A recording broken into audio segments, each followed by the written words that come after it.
வணக்கம், இது சூப்பர் 60. இன்றைய நாளில் அறிய வேண்டிய அத்தனை செய்திகளையும் 60 நிமிடங்களில் தரும் விறுவிறுப்பான தொகுப்பு.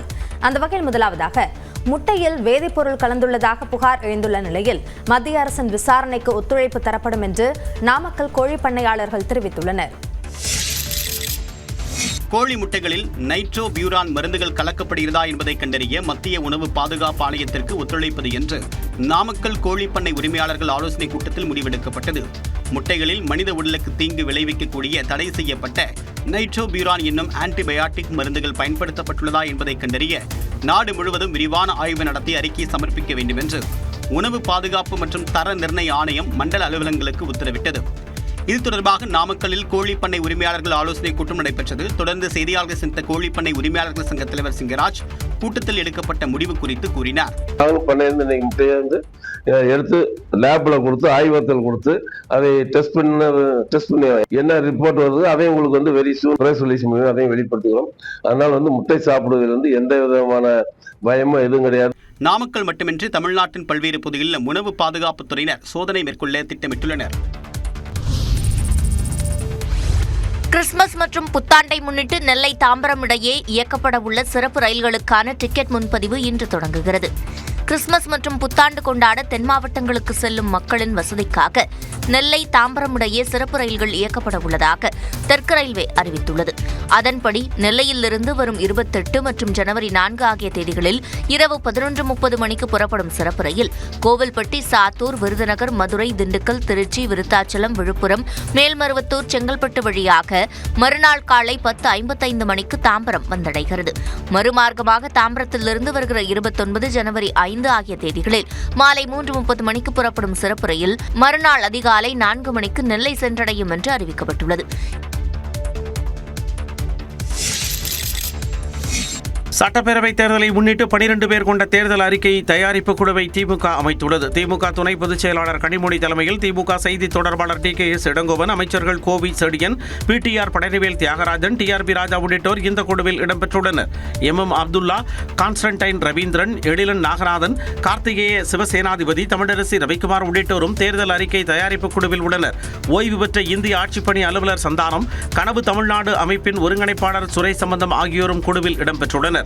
முனைவர் பட்டம் பெற்ற மூவர், பேராசிரியர், மருத்துவர், ஓய்வு பெற்ற IAS அதிகாரி, தொழில் முனைவர் என தேர்ந்தெடுக்கப்பட்டு முதலமைச்சர் MK ஸ்டாலினால் இந்த குழு அமைக்கப்பட்டுள்ளது. இந்நிலையில் வரும் தேர்தலில் திமுகவின் தேர்தல் அறிக்கைதான் கதாநாயகனாக இருக்கும் என திமுக செய்தி தொடர்பாளர் TKS இளங்கோவன் தெரிவித்துள்ளார். இந்த 5 ஆண்டு கால ஆட்சியில் நாம் செய்த பல்வேறு நல்ல திட்டங்களில் தொடர்ச்சியாக வேறு என்ன மேலும் நல்ல திட்டங்களை சொல்லலாம், மக்களுடைய கருத்து என்ன என்பதை புரிந்து கொண்டு மக்களுக்கு என்ன தேவை என்பதையெல்லாம் ஆராய்ந்து இந்த குழு அறிக்கையை முடிவு செய்வதற்காக அமைத்தது.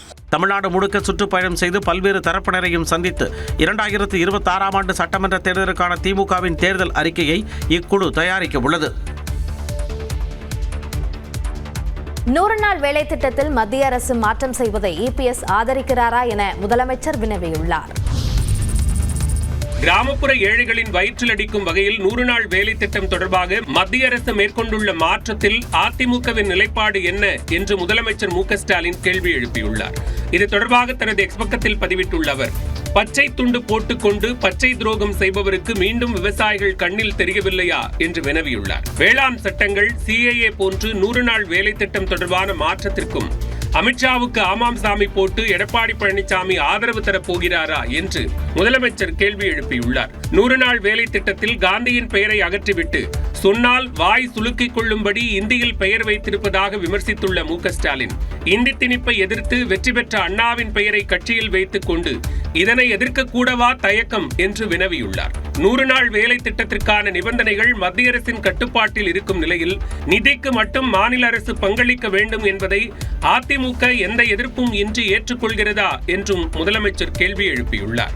முன்னாள் முதலமைச்சர் ஜெயலலிதா இதற்கு ஒப்புக்கொண்டிருப்பாரா என்று வினவியுள்ள MK ஸ்டாலின், வறுமையை ஒழித்த சாதனைக்கு தண்டனையாக தமிழ்நாட்டில் 100 நாள் வேலை திட்டமே நின்று போகும் ஆபத்தை எதிர்நோக்கி இருப்பதாக குறிப்பிட்டுள்ளார்.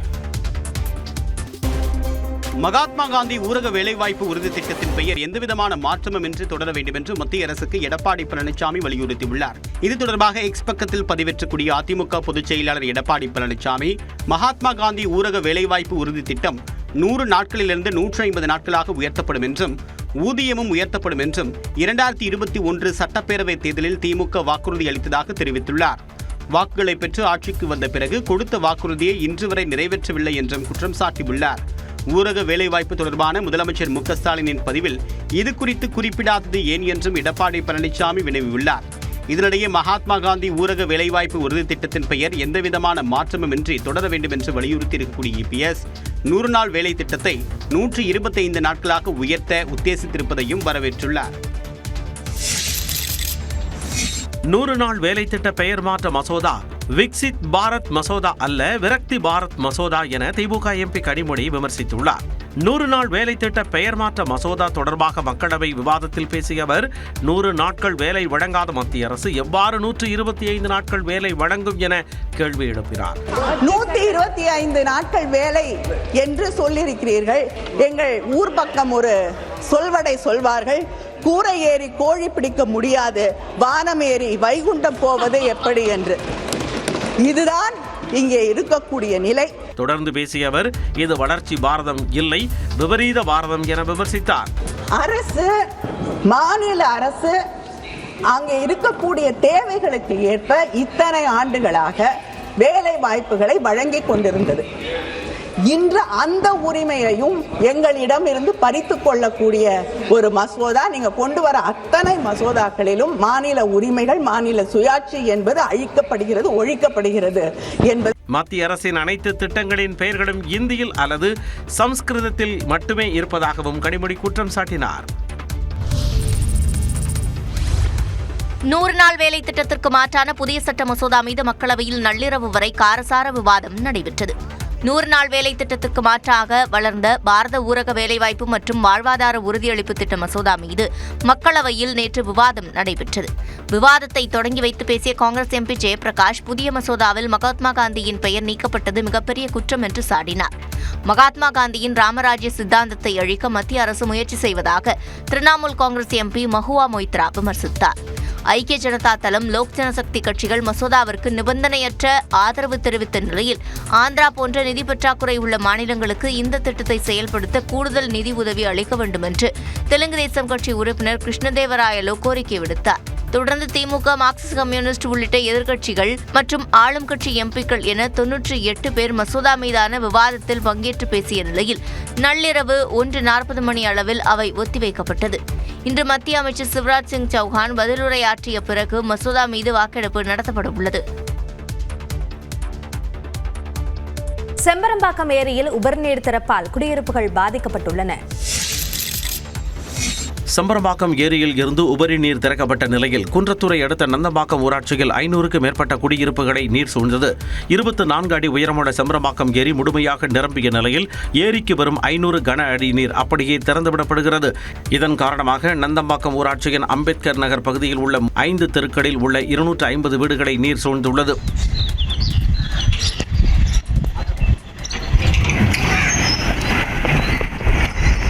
அந்த பகுதியே தீவு போல காட்சியளிக்கும் நிலையில் அங்கு வசிப்பவர்கள் உறவினர்கள் வீடுகளில் தஞ்சமடைந்துள்ளனர். சிலர் வாடகை வீடு எடுத்தும் தங்கியுள்ளனர். 30 வருஷமா இந்த ஏரியால இருக்கிறோம்.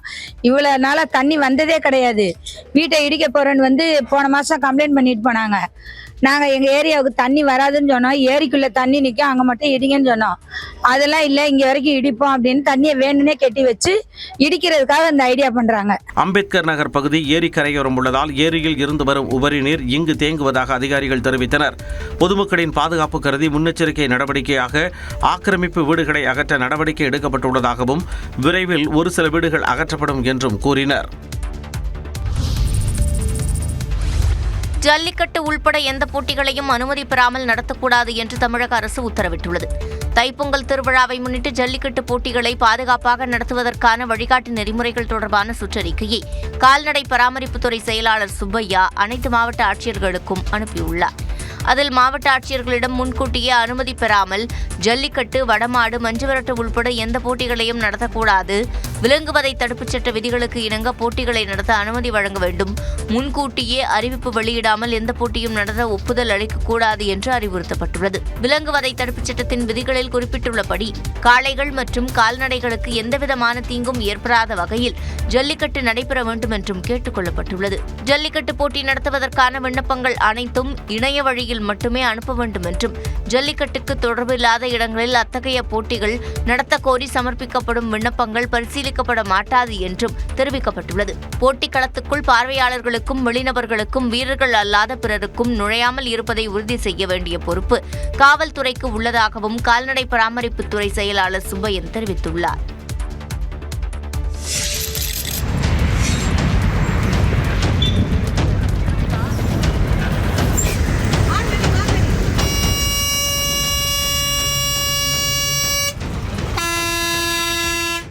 இப்படி காதை கிழிக்கும் அளவுக்கு ஹார்ன் சத்தம் எழுப்பிய லாரிக்கு விதிக்கப்பட்ட அபராதம் எவ்வளவு தெரியுமா?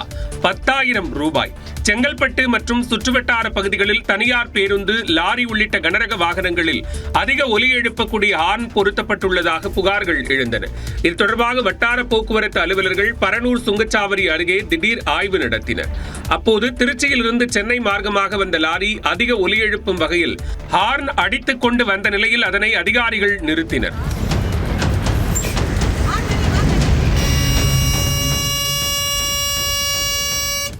பொதுமக்களை அச்சுறுத்தும் வகையில் அதிக ஒலி எழுப்பும் ஹாரன் அந்த லாரியிலிருந்து நீக்கப்பட்டது. மேலும் அந்த லாரிக்கு 10,000 ரூபாய் அபராதம் விதிக்கப்பட்டது.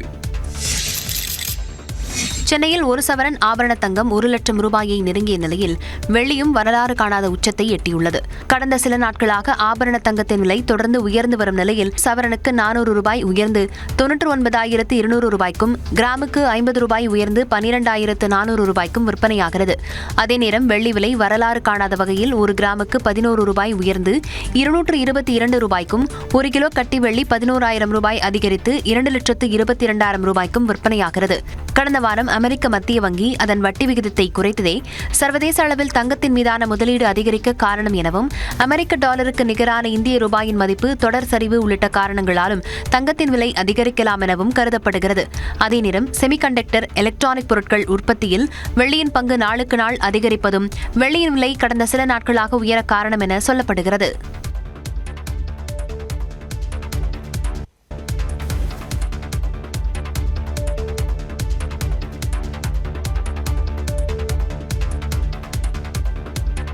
எத்தியோப்பியா பயணத்தை முடித்த பிரதமர் நரேந்திர மோடி ஓமன் நாட்டுக்கு சென்றடைந்தார். எத்தியோப்பியாவில் இருப்பதை குஜராத்தில் உள்ளது போல் உணர்வதாக பிரதமர் நரேந்திர மோடி தெரிவித்துள்ளார். முதல் முறையாக எத்தியோப்பியா சுற்றுப்பயணம் மேற்கொண்ட பிரதமர் நரேந்திர மோடிக்கு உற்சாக வரவேற்பு அளிக்கப்பட்டது. தலைநகர் அடிஸ் அபாபாவில் உள்ள நாடாளுமன்றத்தில் உரையாற்றிய பிரதமர் மோடி, சிங்கங்களின் பிரதேசமான எத்தியோப்பியாவில் இருப்பதை தனது சொந்த மாநிலமான குஜராத்தில் இருப்பது போல் உணர்வதாக தெரிவித்தார். பிராந்திய அமைதி, பாதுகாப்பு, இணைப்பு உள்ளிட்டவற்றில் இந்தியாவும் எத்தியோப்பியாவும் இயற்கையான கூட்டாளிகளாக இருப்பதாக பிரதமர் கூறினார். 2000 ஆண்டுகளுக்கு முன்னரே இந்திய வணிகர்கள் கடல் கடந்து எத்தியோப்பியா வந்து தங்கம், மூலிகைப் பொருட்களை வணிகம் செய்ததாக குறிப்பிட்ட பிரதமர், தற்போது இந்திய நிறுவனங்கள் எத்தியோப்பியாவில் $5 பில்லியன் மதிப்பிலான முதலீடுகளை செய்து 75,000 வேலை வாய்ப்புகளை உருவாக்கி இருப்பதாக கூறினார். India sent medicines and vaccines to more than 150 countries. Vande Mataram பாடலை கலைஞர்கள் பாடியதை கைகளை தட்டி ஆரவாரத்துடன் பிரதமர் மோடி கண்டுகளித்தார்.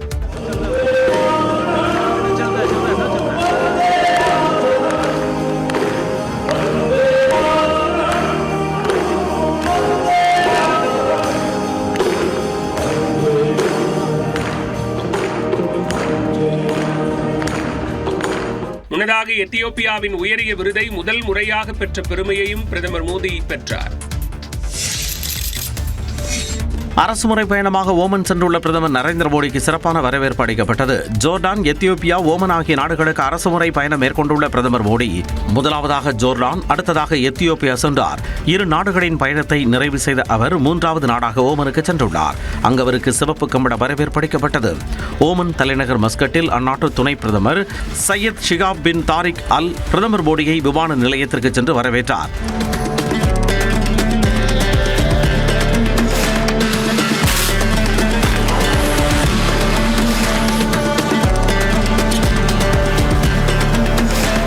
பின்னர் மஸ்கட்டில் உள்ள தங்க விடுதிக்கு பிரதமர் மோடி சென்றார். அங்கு அவருக்கு இந்திய வம்சாவளியினர் சிறப்பு வரவேற்பு அளித்தனர். தேசிய கொடிகளை கைகளில் ஏந்தியவாறும் கலை நிகழ்ச்சிகளுடனும் வரவேற்றனர். கைகளை அசைத்தவாறு அவர்களின் வரவேற்பை பிரதமர் ஏற்றுக்கொண்டார்.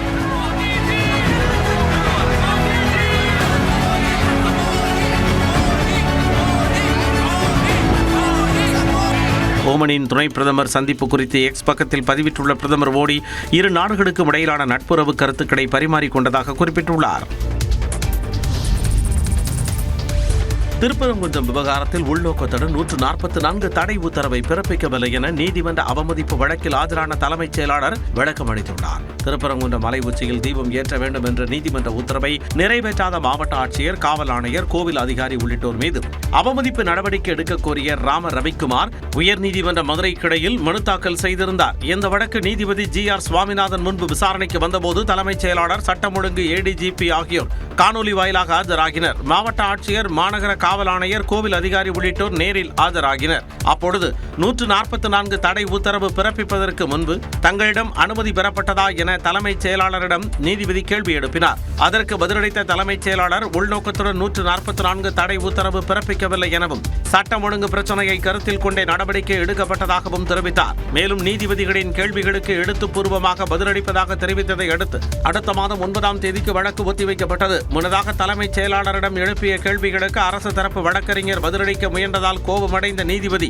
இருக்கையில் இருந்து எழுந்து சென்றதால் பரபரப்பு ஏற்பட்டது.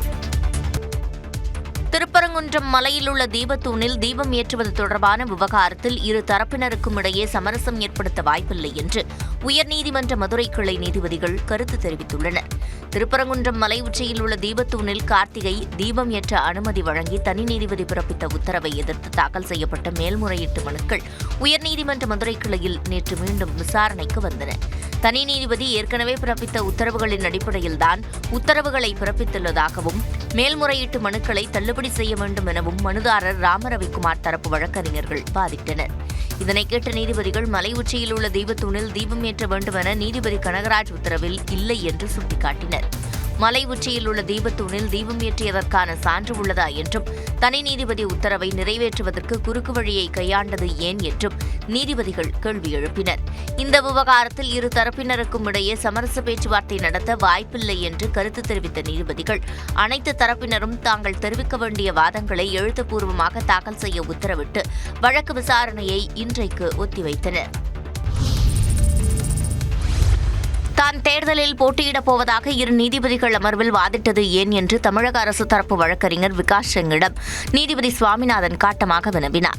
திருப்பரங்குன்றம் மலையில் உள்ள விளக்கு தூணில் தீபம் ஏற்றுவது தொடர்பான தனி நீதிபதி உத்தரவை எதிர்த்து தாக்கல் செய்யப்பட்ட பிரதான வழக்கு உயர்நீதிமன்ற மதுரை கிளையில் இரு நீதிபதிகள் அமர்வில் நேற்று முன்தினம் விசாரணைக்கு வந்தது. அப்போது காவல்துறை சார்பில் ஆஜரான மூத்த வழக்கறிஞர் விகாஸ் சிங் தனி நீதிபதி விரைவில் அரசியலுக்கு வந்து தேர்தலில் கூட போட்டியிடலாம் என்று கூறியிருந்தார். இந்நிலையில் தனது உத்தரவை நிறைவேற்றாதது தொடர்பான நீதிமன்ற அவமதிப்பு வழக்கை தனி நீதிபதி சுவாமிநாதன் விசாரித்தார். அரசு தரப்பில் வழக்கறிஞர் விகாஸ் சிங் ஆஜரானார். அப்போது தன்னை பற்றி இரு நீதிபதிகள் அமர்வில் என்ன கூறினீர்கள் என்றும் அதை தற்போது கூற முடியுமா என்றும் நீதிபதி காட்டமாக கேள்வி எழுப்பினார். அதைத் தொடர்ந்து வழக்கறிஞர் விகாஸ் சிங் பதிலளிக்க முயன்றார். ஆனால் நீதிபதி அது பற்றி பிறகு விசாரிப்பதாக கூறிவிட்டு வழக்கு விசாரணையை தொடர்ந்தார். இதனால் நீதிமன்ற அறையில் சிறிது நேரம் பரபரப்பு நிலவியது. மார்கழி மாதம் முதல் பிரதோஷத்தையொட்டி தஞ்சை பெரிய கோவிலில் உள்ள நந்தியம்பெருமானுக்கு 12 வகையான திரவியங்களால் சிறப்பு அபிஷேகம் நடைபெற்றது. திரளான பக்தர்கள் கலந்து கொண்டு சாமி தரிசனம் செய்தனர்.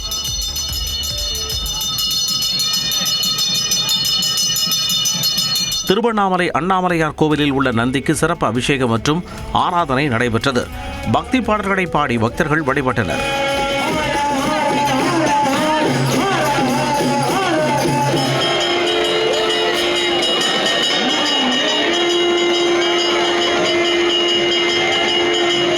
சிறுவில்லிபுத்தூரில் உள்ள மடவார் வடாகம் வைத்தியநாத சுவாமி கோவிலில் தேய்பிறை பிரதோஷ விழாவில் ஏராளமான பக்தர்கள் கலந்து கொண்டனர்.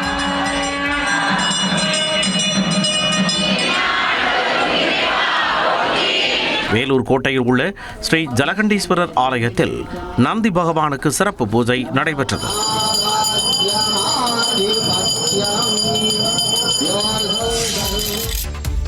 பொள்ளாச்சி அடுத்த ஆழியாறு குரங்கருவியில் வெள்ளப்பெருக்குடன் கரையோரம் உள்ள மண், செடி, கொடிகள் அடித்து வரப்பட்டதால் சுற்றுலா பயணிகள் குளிக்க வனத்துறையினர் தடை விதித்தனர்.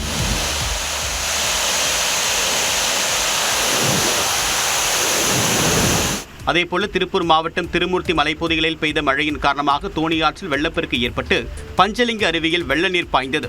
அமலலிங்கேஸ்வரர் கோவிலை வெள்ள நீர் சூழ்ந்ததால் பக்தர்கள் தரிசனத்திற்கும் புனித நீராடவும் தடை விதிக்கப்பட்டது.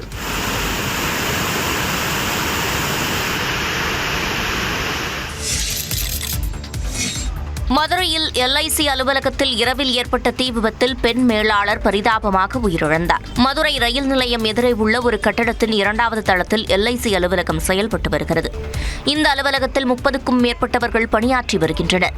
நேற்றிரவு 8 மணி அளவில் LIC கட்டடத்தில் இருந்து கரும்புகை வருவதை ATM-இல் படமெடுக்க வந்திருந்தவர் பார்த்துள்ளார். இதனையடுத்து தீயணைப்புத் துறைக்கு தகவல் அளிக்கப்பட்டது. அதற்குள் அலுவலகத்திற்குள் தீ மளமளவென பரவியது. தகவல் அறிந்து சென்ற தீயணைப்பு வீரர்கள் 4 வாகனங்களின் உதவியோடு தீயை அணைக்கும் பணியில் ஈடுபட்டனர். பெரும்பாலான ஊழியர்கள் பணி முடிந்து கிளம்பிச் சென்ற நிலையில் கட்டடத்தில் சிக்கியவர்களை மீட்கும் பணி நடைபெற்றது. தீ பெருமளவு பரவியதை அடுத்து நீண்ட நேரம் போராடி தீயை கட்டுக்குள் கொண்டு வந்தனர். இந்த சம்பவத்தில் 55 வயதுடைய கிளை மேலாளர் கல்யாணி உடல் முழுவதும் கருகிய நிலையில் சடலமாக மீட்கப்பட்டார்.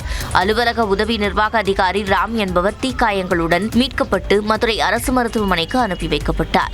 தீ விபத்துக்கான காரணம் குறித்து காவல்துறையினர் வழக்கு பதிவு செய்து விசாரித்து வருகின்றனர். சோனியா காந்தி குடும்பத்தை துன்புறுத்தவே நேஷனல் ஹெரால்ட் வழக்கு தொடரப்பட்டுள்ளதாக மல்லிகார்ஜுன கார்கே தெரிவித்துள்ளார். நேஷனல் ஹெரால்டு வழக்கில் அமலாக்கத்துறையின் குற்றப்பத்திரிகையை நீதிமன்றம் ஏற்க மறுத்த நிலையில் பிரதமர் மோடியும் அமித்ஷாவும் ராஜினாமா செய்ய வேண்டும் என மல்லிகார்ஜுன கார்கே வலியுறுத்தியுள்ளார். டெல்லியில் செய்தியாளர்களை சந்தித்த அகில இந்திய காங்கிரஸ் தலைவர் மல்லிகார்ஜுன கார்கே, சோனியா, ராகுல் காந்தி மீதான நேஷனல் ஹெரால்டு பண மோசடி வழக்கில் அமலாக்கத்துறையின் குற்றப்பத்திரிகையை விசாரணை நீதிமன்றம் நிராகரித்ததை வரவேற்பதாகவும் உண்மை என்றும் வெல்லும் எனவும் கூறினார். மேலும் காந்தி குடும்பத்தை துன்புறுத்தவும் எதிர்க்கட்சிகளை குறிவைப்பதையுமே நோக்கமாக கொண்டு நேஷனல் ஹெரால்டு வழக்கு தொடரப்பட்டதாகவும் குற்றஞ்சாட்டினார்.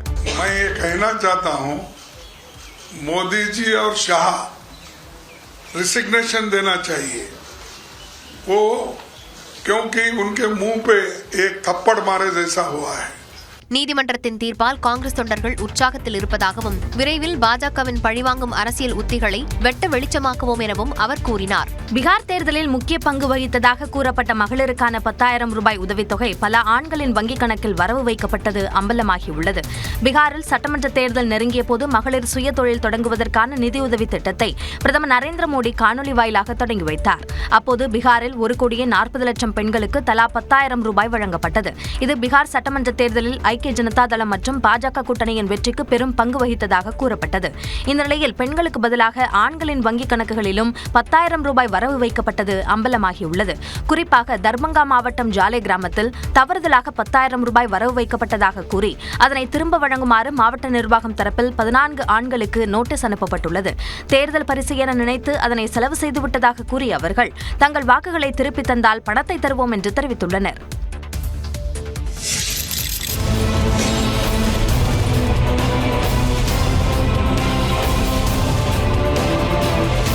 டெல்லியில் மாசு கட்டுப்பாட்டு சான்றிதழ் இருந்தால் மட்டுமே பங்குகளில் பெட்ரோல் வழங்கப்படும் என்ற உத்தரவு இன்று முதல் அமலுக்கு வந்திருக்கும் நிலையில் நேற்றிரவு வாகன உரிமையாளர்கள் சான்றிதழ் வாங்க வந்த காட்சிகள்தான் இவை. டெல்லியில் காற்றின் தரம் பாதிக்கப்பட்டு மிகவும் மோசமான நிலையில் உள்ளது.